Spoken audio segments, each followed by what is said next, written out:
The hills are alive with the sound of music.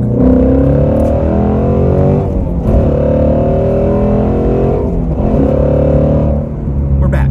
Guys, it feels awesome to be back in my Shelby GT350 after so long. To feel this seat that cradles me like a baby. To hear this engine singing sweet exhaust notes to my eardrums.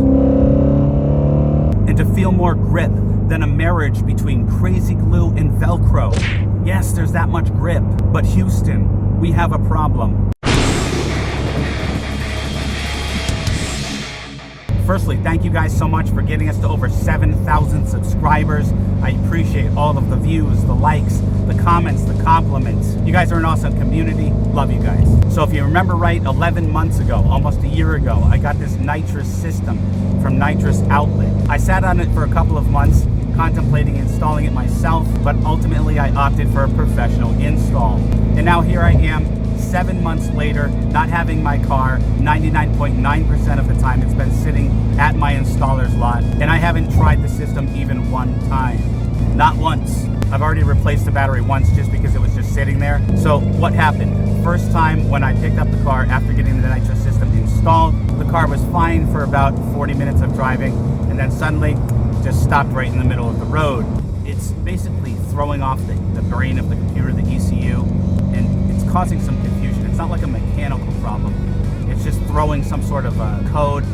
The codes, for example, were throttle body stuck open and throttle body stuck closed. So over that past 7 months, I've picked up the car maybe, call it 5 times to test it out.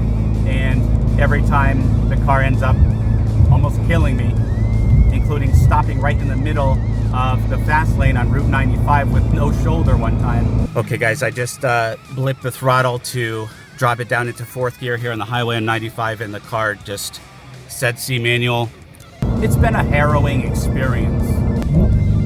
I love this car because you can go into any corner with utmost confidence. The car instills such confidence that if you get into trouble, this car is so good that it will save you. Now, I'm not talking about going out and being crazy, but within reason, this car will save your butt. It's awesome. All right, so sorry about the sunshine here. So we got to test out the car. And of course, here at Rated R Cars, we only do the most thorough scientific analysis for our community. Testing. A little testing with the windows down there for your auditory pleasure. Yeah, you know how we do. You know how else we do? Yeah, you do. Testing around corners. We're very thorough here. Dude, there's nothing like a GT350 cornering. Nothing. Except maybe a GT350R or a GT500. I think the launch is in order.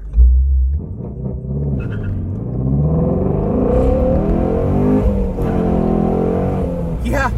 Love this car, boys. Love this car. So basically, right now, this is the last chance for the car. The system is still installed, but it's bypassed. The throttle body spacer is what we think is the suspect. It seems like when the throttle body spacer is installed, the car has that problem. And if I drive the car for long enough and the car doesn't stop and try to kill me, then chances are it's probably that throttle body spacer. So next steps are that we would have to go back to the shop, and then they would work with Nitrous Outlet to figure out why the hardware is messing up the car. So I'm about $5,000 in on this disaster of an experiment, including all the hardware, the window switch, the heater, the install, the tons of Uber trips that I had to make out here. And my confidence in this Nitrous system has been shaken, to say the least. And the cherry on top of all of this is that I'm about to pay my annual Connecticut lovely property tax of $1,000 on this car, just for owning the car. And I'm a bit discouraged by that. So I'm thinking thoughts. I'm thinking, what is the smartest way to move forward with this car, or without this car? So let's talk about it with the Radar Cars community.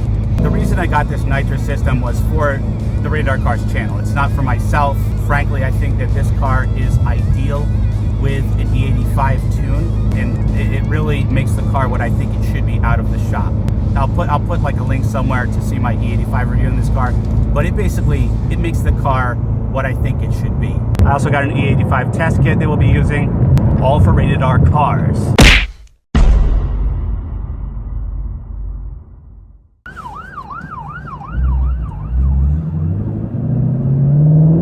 little pull here.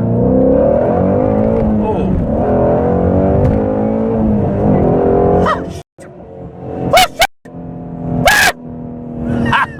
And I'm totally satisfied with an E85 tune in this car, and I also think it's safe, relatively safe.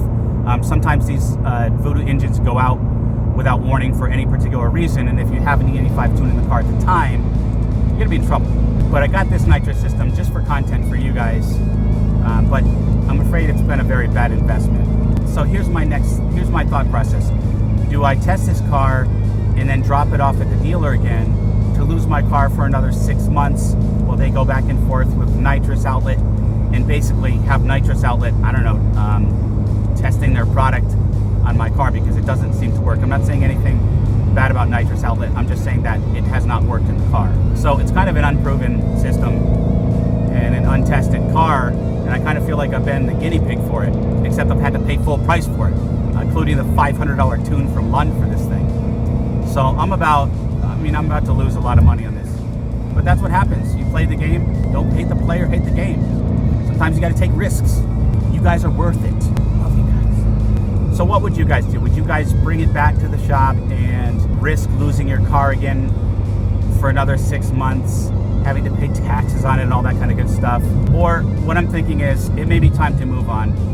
I am a bit nervous in this platform. If anything goes wrong, they would blame whatever system you have in the car, whether it be E85, a tune, or whatever, and you'd be out $30,000, which I don't have. Excuse me, I belched. I'm sorry that was rude, but it happens. That was rude. Burps are a part of life.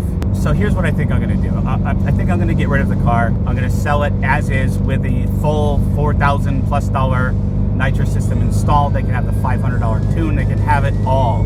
Or I'll offer to have the system removed for whoever buys the car.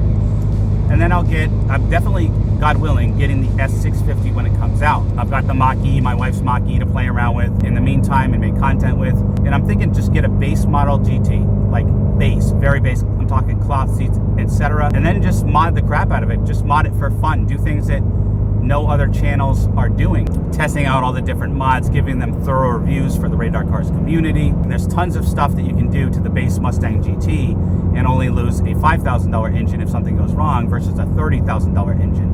And just having fun. And this is a good place for some words of wisdom.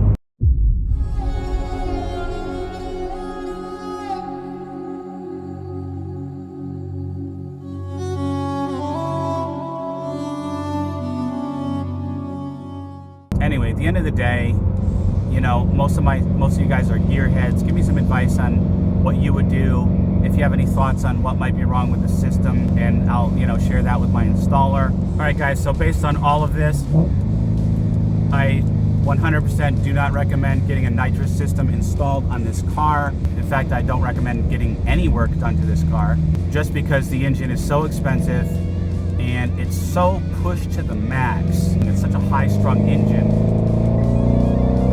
Listen to that. That if anything goes wrong with the car, it's gonna break. If any little thing goes wrong with the engine, it's gonna break. So I don't recommend doing any mods to this car.